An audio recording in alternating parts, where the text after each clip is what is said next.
Oi gente, sejam bem-vindos a mais um vídeo, meu nome é Eduarda e hoje a gente vai falar então sobre Vitamin. Esse mangá então é da mesma autora de Limit e eu já fiz vídeo sobre Limit aqui no canal, se você não viu vou deixar aqui em cima. E aqui em Vitamin a gente vai acompanhar então a história da Sawako, que é uma estudante de 15 anos completamente normal, ela estuda, ela tem um namorado, ela tem suas amigas, etc. Uma vida completamente normal. Até que, infelizmente, um dia ela está na sala com o namorado e eles são flagrados por outra pessoa em uma situação extremamente íntima.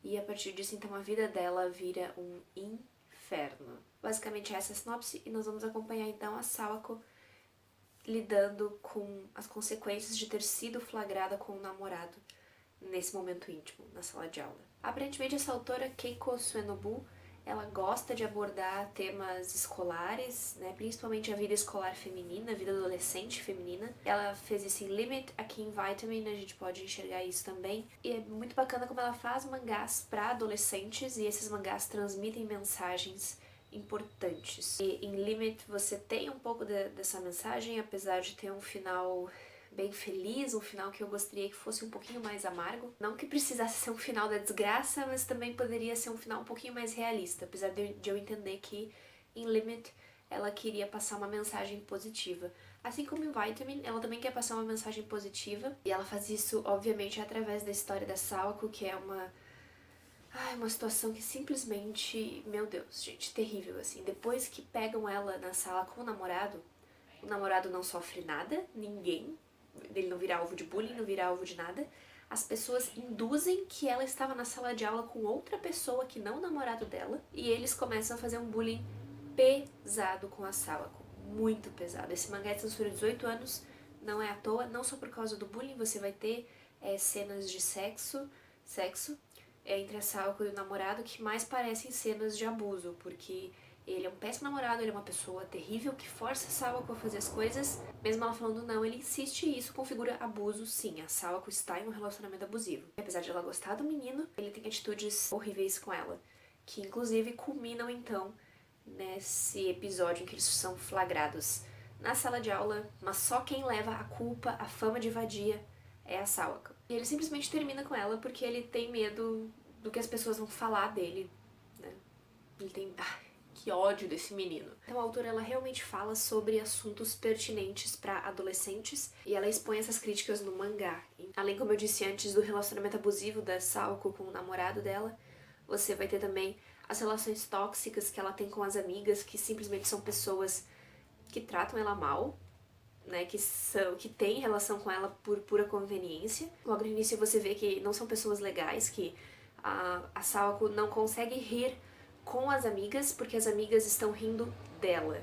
Então, é muito triste isso. Depois do episódio que ela foi flagrada na sala de aula com o namorado, o bullying é terrível, meu Deus do céu, o bullying é muito horrível. E a partir disso você vê também que a autora dá uma fincada, dá uma cutucada em como o sistema educacional japonês não ampara os seus alunos, que de certa forma ele é até conivente com os atos de bullying que aqui acontecem e que são, como eu disse antes, extremamente pesados. E esse comportamento dos colegas da Sawako fica tão insuportável que ela começa a desenvolver ansiedade, depressão, ela para de ir na escola e as pessoas já começam a falar mal dela porque ela não está indo na escola, logo é uma fracassada, uma perdedora, ela não vai ter um futuro.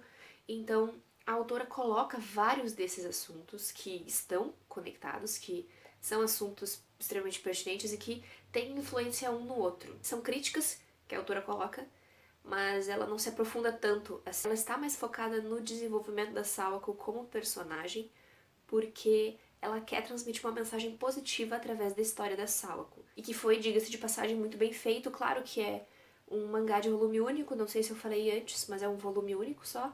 Então é uma coisa muito rápida que acontece, é um desenvolvimento muito rápido, mas eu acho que ele é bem feito para o que a autora tinha se proposto a fazer aqui no mangá. Então eu achei que foi uma história muito bem feita. Eu li ela em tipo 2 horas, assim, eu li muito rápido, porque...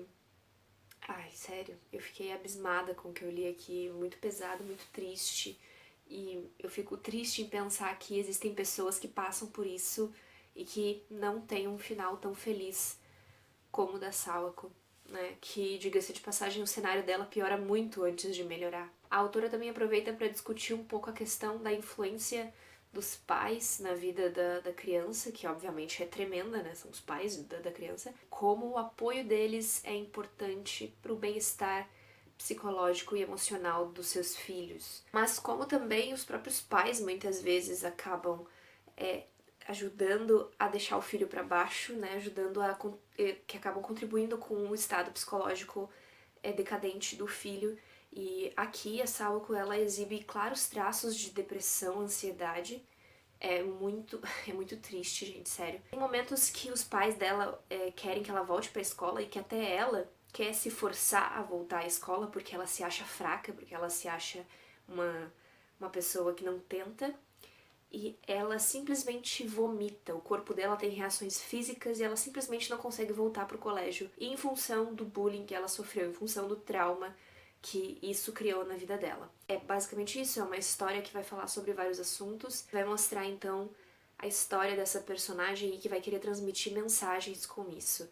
Ela foca muito mais no desenvolvimento da Sawako como personagem e não tanto nos assuntos. Os assuntos têm influência na vida dela como personagem e o foco no final da história é ela. Mas a autora fala sobre esses problemas da sociedade japonesa, que não são exclusividades da sociedade japonesa, diga-se de passagem, através da história da Sawako. E é bem interessante, bem legal.